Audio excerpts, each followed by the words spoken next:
So to answer the question about the fan hub, you got your bracket here, you got 4 bolts.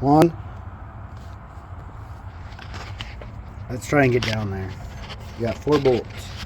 1, 2, 3, and you got one just sits just behind the pulley. So that's the bracket. Inside that bracket, there's a bearing that's pressed in, and there's a bolt that runs through the bearing that attaches the fan hub, which has the screw portion here for your fan clutch. So that bolt holds that fan hub to the housing or the bracket, whatever you want to call it.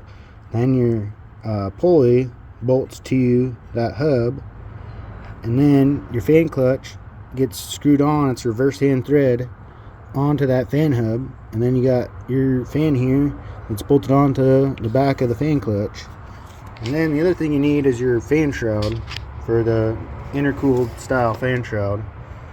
And then this is what the KSB motor looks like, and I'll maybe link that in the video too. But you need that non-intercooled style wax KSB motor for your non-intercooled style wiring.